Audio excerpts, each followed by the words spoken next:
আসসালামু আলাইকুম viewers, welcome to my channel Arthi's story. আপনারা সবাই কেমন আছেন? আশা করি ভালো আছেন। আলহামদুলিল্লাহ, আমিও ভালো আছি।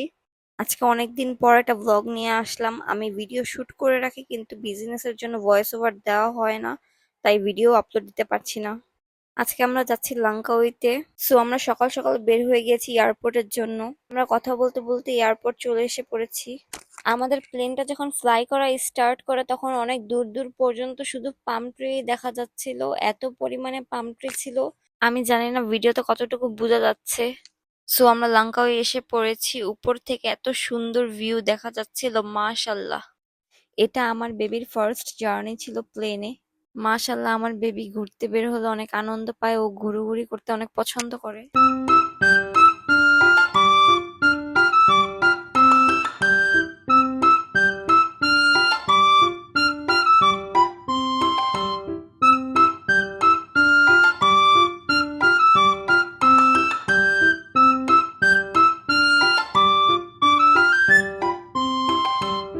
আমরা হোটেলে যাব, তাই কারের জন্য ওয়েট করছিলাম।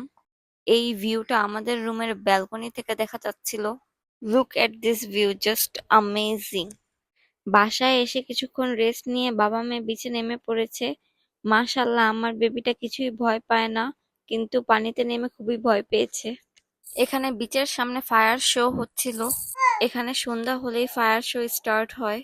এই শো নন স্টপ রাত 12টা পর্যন্ত চলতে থাকে। এই শো গুলো যারা করে তারা নিজেদের চিন্তা করে না, ফ্যামিলির জন্য এই ডেঞ্জারাস শো গুলো করে থাকে আর মানুষকে আনন্দ দেয়। এই ফায়ার শো এন্ড বিচের সামনে ক্যান্ডেল লাইট ডিনারের টেবিল সেট করা হয় কাপলদের জন্য। আমার ব্যাকগ্রাউন্ড সাউন্ড শুনে কেউ ভাববেন না আমার বেবি কান্না করছে। ও এইভাবেই সাউন্ড করে খেলাধুলা করে।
আমাদের ডে ওয়ানের ঘুরোঘুরিটা এই পর্যন্তই ছিল।